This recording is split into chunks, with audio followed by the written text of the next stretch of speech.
Imagine giving up everything for love, only to be shamed by the very family you called your own.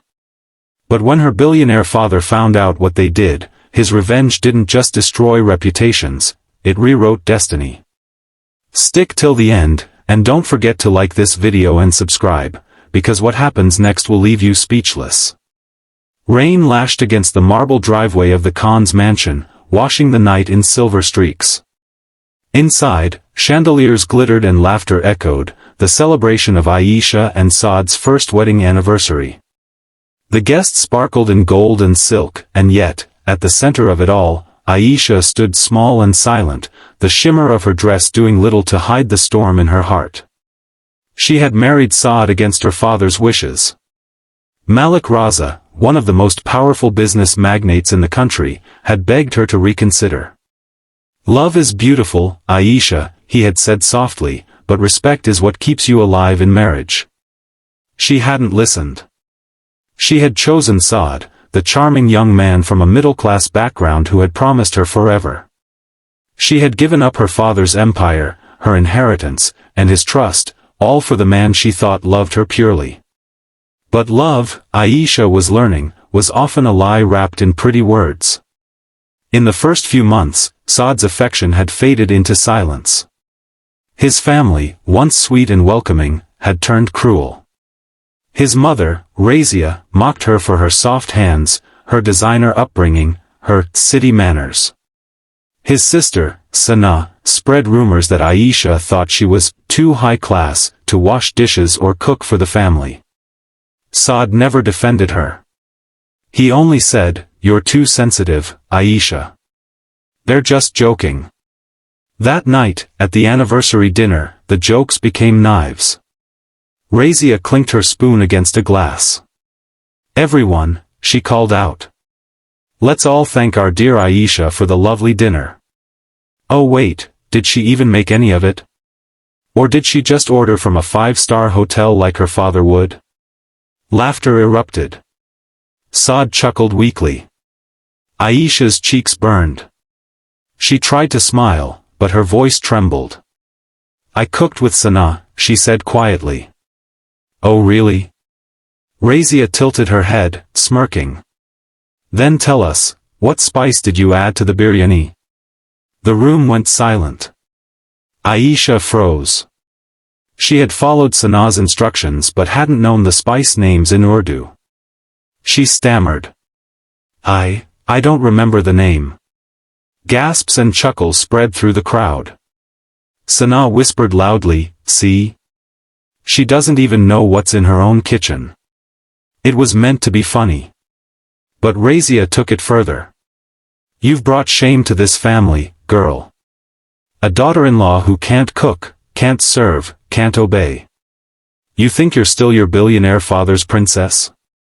Not here." She gestured to the servants. "Take off her jewelry, she doesn't deserve it." Aisha stepped back, mortified.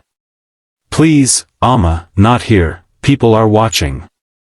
"That's the point." Razia snapped. "Let them watch what happens when arrogance marries humility." The laughter dimmed into uncomfortable murmurs, but no one stopped it. Not even Saad. He looked away as his mother unclasped Aisha's diamond necklace, the last gift her father had given her before she'd left home. Tears blurred her vision as the cold air kissed her bare neck. "Maybe this will teach you," Razia sneered. "You can't buy respect." The rest of the night passed in silence. Guests left awkwardly, the servants avoided her eyes, and Saad disappeared to calm his mother. Aisha sat alone in their bedroom, her hands shaking, her reflection in the mirror a stranger. Her heart screamed to call her father, but she couldn't. She had made her choice, and she had to live with it. Or so she thought. The next morning, she received a call from her father's secretary. "Miss Aisha," the man said politely, "your father requests your presence at the Raza estate. He's been informed of last night." Her blood ran cold. "He knows?" "Yes, ma'am. And he is not pleased." Aisha's breath caught. She hadn't spoken to her father in almost a year. After her wedding, he had cut off contact, telling her, "When you realize who they truly are, you'll find me. Until then, I'll pray you stay safe." She arrived at the mansion in tears. Her father was standing in the grand hall, silver-haired, sharp-eyed, radiating the kind of quiet power that made men tremble. But when he saw her, his expression broke. He stepped forward and pulled her into his arms. "My little girl," he whispered. "What have they done to you?" Aisha sobbed uncontrollably. "I didn't want you to know, Baba. I thought I could handle it." He tilted her chin up. "You never need to handle cruelty alone." That night, Malik Raza made a single phone call that would shake the entire Khan family to its core. 2 days later, the Khan's world began to collapse. Saad's business, which his father had built on contracts with Raza Corporation, found its accounts frozen. Rumors spread that government agencies were investigating their company for corruption. Their partners withdrew. Their social invitations vanished. And then came the press conference. Aisha turned on the television and gasped. Her father stood before reporters, calm and commanding. "My daughter Aisha Raza Khan was publicly humiliated by her in-laws," he announced. "They called her spoiled for being raised with respect. They mocked her kindness as weakness. Today, I say this, not every princess loses her crown when she marries a pauper. Some simply wait until the kingdom remembers her worth." Cameras flashed. Reporters whispered. Aisha's eyes filled with tears, not of shame, but of pride. Saad burst into the room, his face pale. "Aisha, tell him to stop. He's ruining us." She looked at him coldly for the first time. "You ruined me first." He grabbed her wrist. "You think your father can control everything?" Her voice was calm, steady. "He doesn't have to control anything. He just reminded the world who I am." That night, Aisha packed her things. She looked around the mansion one last time, at the walls that had heard her cries, the floors that had carried her shame. As she closed the door behind her, she whispered, "You took away my jewelry, Razia. But my father gave me something better, my dignity." She drove away in silence, the city lights blurring like tears. She didn't know what her father planned next, but the fire in his eyes had promised something unforgettable.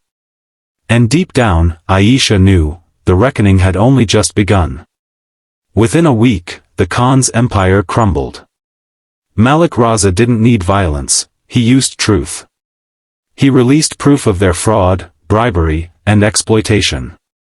News channels exposed them day and night.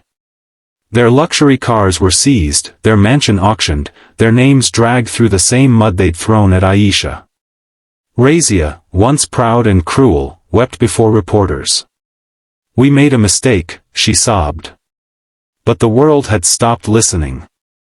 Saad tried to apologize, showing up at Aisha's father's office, begging, "Please, sir, we've lost everything." Malik looked at him coldly. "You didn't lose everything, Saad. You just learned what everything means." Aisha stood beside her father, no longer fragile, no longer afraid. "You taught me, Baba," she said softly, "that silence helps the cruel." Malik smiled proudly. "And you taught me, my child, that forgiveness isn't weakness, it's power." Then, in front of the press, Aisha spoke. "I forgive them. Not for their sake, but for mine. Because dignity doesn't need revenge, it needs peace." The cameras captured her radiant calm, her quiet victory. The woman they had humiliated was now the face of grace and strength. That night, as father and daughter walked into the sunset, Malik whispered, "You're stronger than I ever was." Aisha smiled. "Maybe because you taught me how to stand tall, even when the world tries to tear me down." If Aisha's strength inspired you, hit like and subscribe, because no cruelty can defeat a heart raised with dignity.